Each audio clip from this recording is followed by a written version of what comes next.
Ikadalawampung kabanata. Jesus mula sa kabataan hanggang sa tao. Sa hamak na bayan ng Nazaret, lumipas ang oras sa banayad. Hindi mapag-alinlangan ang mga ritmo na minarkahan ng paglaki ni Jesus at ang tahimik na pagbabago ng kanyang pamilya. Noong mga unang taon na iyon, ang paggawaan ay umalingaw-ngaw sa mga tunog ng mga lagari at martilyo habang si Jesus at Jose ay magkatabing gumagawa sa iba't ibang mga proyekto sa pagkakarpintero. Sa ilalim ng maingat na patnubay ni Jose, natutunan ng batang lalaki ang sining ng paghubog ng kahoy. Ang kanyang maliliit na kamay ay naging sigurado at matatag habang sumasama siya sa kanyang ama sa paggawa ng mga simpleng gamit sa bahay. May mga araw na dadalhin ni Jesus ang malalaki at mabibigat na sisidlan ng tubig mula sa publiko, mga bukal pabalik sa kanilang simpleng tahanan, isang gawain na hindi lamang nagpatibay sa kanyang lakas, kundi nagtanim din sa kanya ng disiplina sa paglilingkod at dignidad ng pagsusumikap. Habang lumulubog ang araw tuwing gabi, madalas na naglalakad sina Maria at Jesus sa gilid ng kalapit na ilog.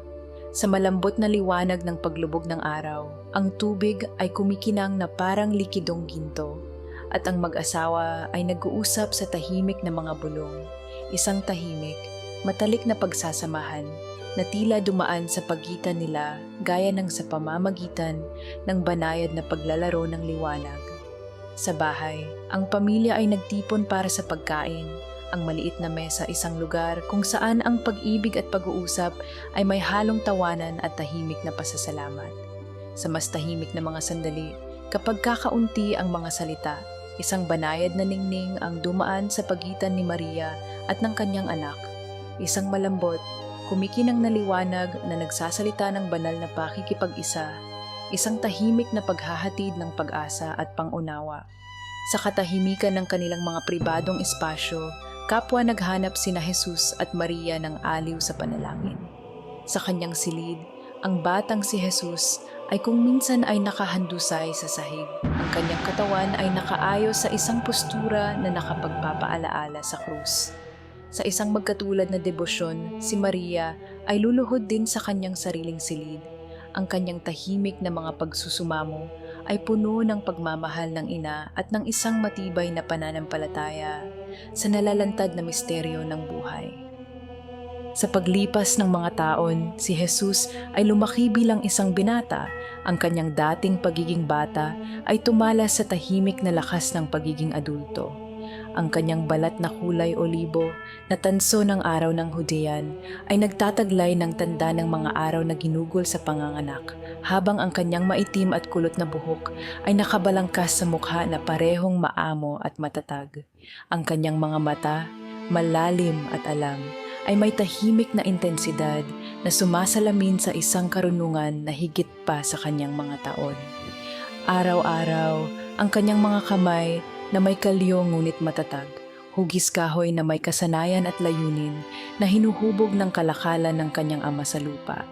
Ang lakas sa kanyang katawan ay hindi lamang kapangyarihan, ngunit ng pagtitiis, ang natural na resulta ng trabaho na nangangailangan ng parehong pasensya at katumpakan.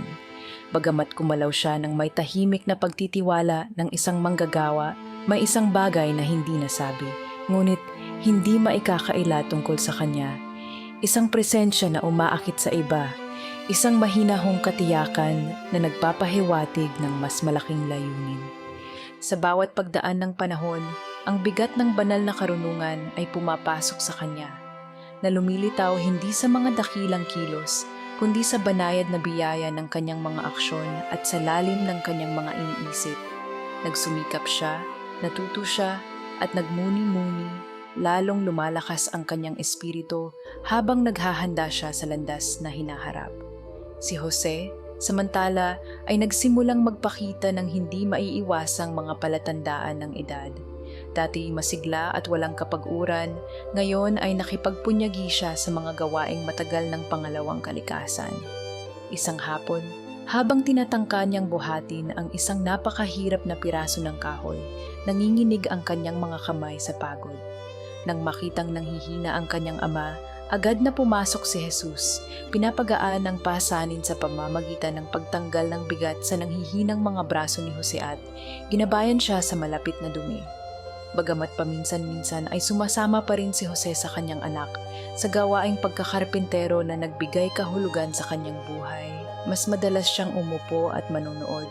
Ang kanyang mga mata ay nagniningning sa pagmamalaki habang nakikita niya kay Jesus ang pagpapatuloy ng isang sagradong gawain at isang pamana ng pagmamahal. Ang oras ay nagpatuloy sa kanyang tuloy-tuloy na martsa hanggang sa si Jesus ay umabot sa edad na 25. Isang kabataang lalaki na ngayon ay nagtataglay ng marka ng kapanahunan, kapwa sa kanyang pisikal na presensya at sa maalalahanin na kaibuturan ng kanyang espiritu. Sa kabaligtaran, si Jose, ang matatag na haligi ng pamilya, ay malapit nang mamatay. Ang kanyang dating matatag na frame lay mahina at pinaliit ang mga tao na iniwan ng kanilang tahimik na imprint sa kanya. Si Maria, na 41, ay nanatiling maningning na puso ng pamilya. Dahil sa kanyang sariling kabataang pamumulaklak sa edad na 33, dinala niya ang kanyang sarili sa isang walang hanggang kagandahan at kagandahang loob na tila halos walang katapusan. Isang maliwanag na patunay ng lakas at pagmamahal ng isang ina. Kaya, sa tahimik na ritmo ng pang-araw-araw na buhay sa Nazareth, mula sa ugong ng paggawaan at mahinang ungol ng ilog hanggang sa taos-pusong mga panalangin na ibinahagi sa pag-iisa, ang paglipas ng panahon ay naghahabi ng tapiserya ng paglago, tiyaga at tahimik na pagbabago.